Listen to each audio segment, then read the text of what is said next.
Alors, justement, nous avons ce soir à 19h15 un café philo avec Raphaël Prudencio à la rotonde de la Muette, Paris, sur le thème Qu'est-ce qui nous parvient du passé? Donc, je vous invite à venir d'ailleurs. Allée de la Muette, c'est un café qui s'appelle comme ça, la rotonde de la Muette, métro La Muette. Et l'astrologie est concernée par cette problématique, tout comme l'histoire évidemment. Ce qui nous parvient du passé, je dirais ce qui s'est joué dans le passé et qui nous affecte encore aujourd'hui. Je crois qu'il y a une formule qui dit nos ancêtres ont mangé des raisins verts et les dents de leurs enfants sont encore agacées, ou un truc comme ça.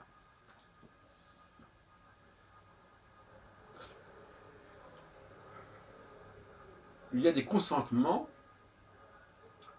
qui ont été donnés par nos ancêtres et que nous devons respecter, que nous ne pouvons pas ne pas respecter, parce que c'est dans nos gènes, c'est dans notre déterminisme, ça s'est inscrit, ça s'est incrusté dans notre schéma psychique, physiologique, dans notre réactivité au monde.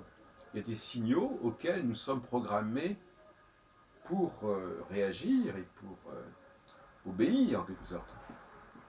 Et notamment le fameux cycle dont je parle actuellement, le cycle du leadership, le cycle du pouvoir, qui est au cœur de la démarche astrologique. Et avec le temps, parce que finalement c'est aussi la question du temps qui se pose, qui se passe, avec le temps crée une réalité, crée une seconde nature. Et l'astrologie appartient à ces domaines qui sont générés par le temps. Encore que on puisse discuter sur ce point. Une machine, elle existe dès le départ, elle ne se crée pas progressivement. Et on ne sait pas encore si l'astrologie est quelque chose qui appartient à la machine, une sorte de hyper-technologie, ou bien si c'est quelque chose qui s'est mis en place petit à petit. Il y a une question là qui n'est pas résolue. En tout cas, pour l'instant, je resterai sur cette base de la conscience, de la prise de conscience et de la perte de conscience. Parce qu'il fallait prendre conscience qu'il y avait des astres, prendre conscience qu'il y avait des astres rapides et d'autres qui étaient fixes. Et de cette prise de conscience, on a établi un système complètement arbitraire, mais fondé sur des choses qui pouvaient être vues. Et après, il y a une perte de conscience, car cette systémique, par elle-même, devient plus ou moins automatisme, et donc devient perte de conscience. Il y a une espèce de logique de passage de la prise de conscience à la perte de conscience qui est intéressant. Et après, il y a perte de conscience, on tombe en quelque sorte dans le domaine de la science. Parce que certaines personnes disent qu'il y a science sans conscience n'est que ruine de l'âme, mais en même temps, la science, c'est l'absence de la conscience. Ou plus exactement, c'est la conscience d'une non-conscience. C'est-à-dire que le scientifique doit évidemment prendre conscience de la chose en question, mais l'objet dont il prend conscience, lui-même, du moins par certains aspects, n'est pas conscient de ce qu'il fait. Ce qui ne veut pas dire que ça n'existe pas. Mais il n'a pas de prise dessus, il ne peut pas le modifier. Et c'est cette espèce d'irrévocabilité et d'irrésistibilité du processus qui est en quelque sorte une condition de la science. En revanche, dès que nous nous libérons de ces emprises, nous sortons du champ de la science. Et l'être humain est à la fois, par certains aspects, tributaire dépendant de la science, au sens le plus large, science de l'homme, science physique, et en même temps, il s'en dégage parce qu'il reste malgré tout un sujet quelque part, un sujet conscient. Mais en nous-mêmes, nous avons un élément de subconscience qui appartient à la science. C'est ce qu'avait compris d'ailleurs Freud, il me semble. la psychanalyse, c'est une science de la subconscience. Et ce qui est conscient n'est pas de l'ordre de la science. Même si la science est la prise de conscience de quelque chose. Donc, pour revenir à ce thème, qu'est-ce qui nous parvient du passé, et que moi-même j'avais d'ailleurs inspiré à Raphaël Prudencio, il y a 15 jours, dans le précédent Café Philo qui se tenait au même endroit, ce qui nous parvient du passé, eh bien, c'est le présent. C'est le présent. Notre présent est porteur de notre passé. Épistémologiquement, cela signifie quoi au niveau de l'histoire, de la science historique? Cela signifie que nous n'avons pas à aller vers le passé. Le passé, il est en nous. Donc en nous explorant, en explorant les objets qui sont en face de nous, qui ne sont pas des objets morts, qui sont des objets qui sont toujours actifs, parce que cela, paradoxalement, plus un objet est actif, plus cela signifie qu'il a toujours existé, si on peut dire, enfin quelque part. Et quand un objet n'est pas actif, on ne sait pas très bien quelle est sa vitalité. Enfin, bref.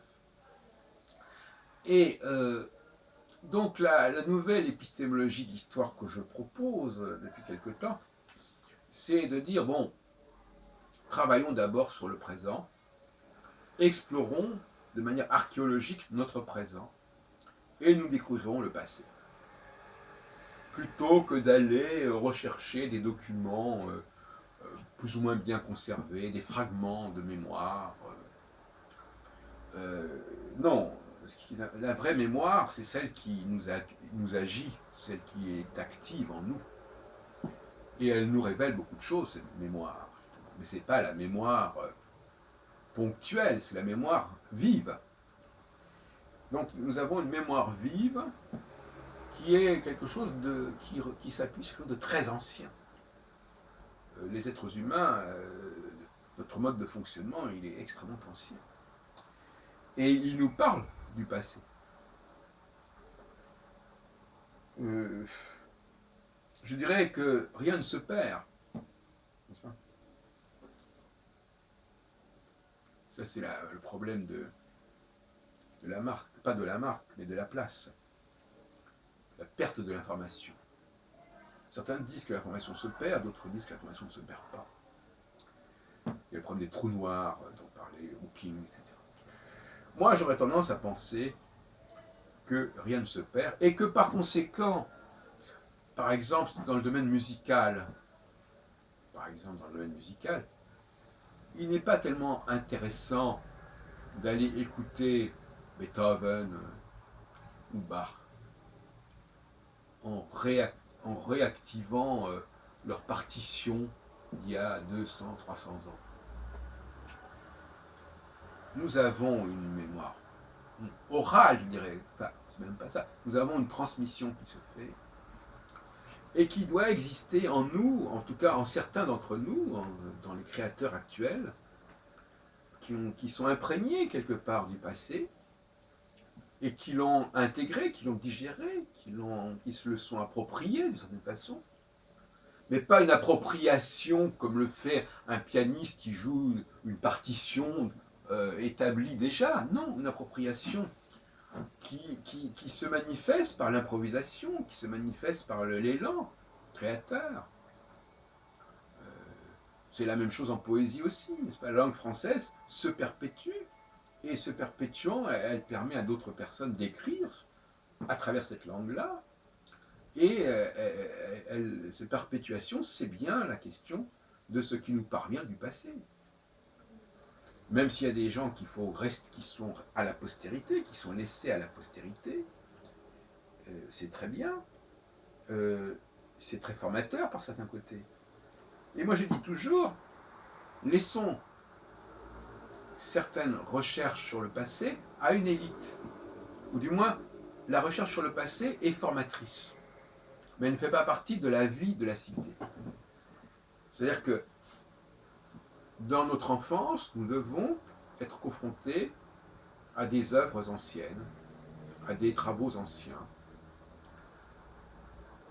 qui vont nous éveiller, qui vont nous réveiller, mais en même temps, le mimétisme, c'est la question de se sentir proche de celui qu'on imite, de se sentir semblable, de s'identifier à l'autre. Et donc, par conséquent, on ne peut pas s'identifier mieux qu'avec un vivant.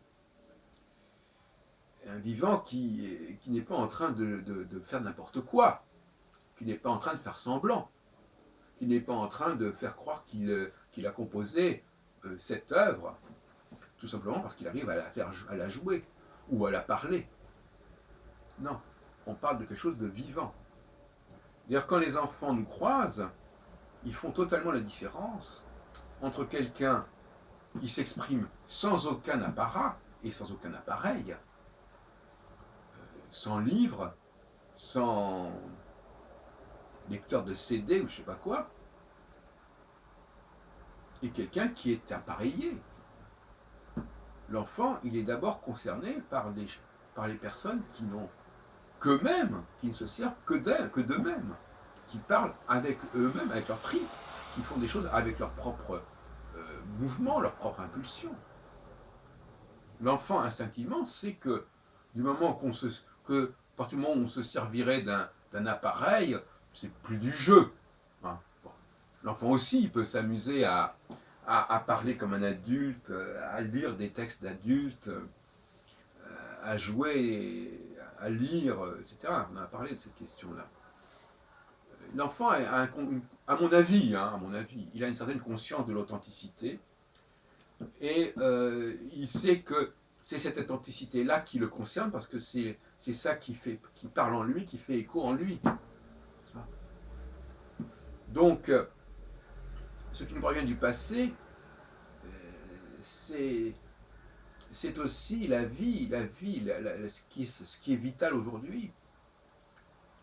Et qui est vital parce que c'est l'héritage du passé.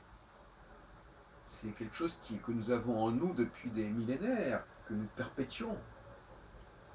Maintenant que parallèlement il y ait des musées, des bibliothèques qui perpétuent aussi des souvenirs, des documents, des tablettes, des manuscrits, des papyrus, etc. Oui, probablement, bien sûr que c'est intéressant. Mais en réalité, si nous étions simplement en train de dépendre de toute cette accumulation de souvenirs et de documents, nous serions complètement dans la décadence. Et d'ailleurs, nous le sommes en grande partie, à regarder certains types de comportements. Il y a des gens qui vivent carrément dans une logique de décadence. Pour ne prendre que le cas des gens qui vont au concert. Moi, je vais au concert fréquemment, eh bien, c'est totalement décadent. Parce que, pourquoi? D'abord parce que, alors si c'est un orchestre, alors c'est encore plus décadent, parce que l'orchestre, c'est encore quelque chose qui n'est pas du tout capable de s'improviser, sauf dans le cas du jazz éventuellement.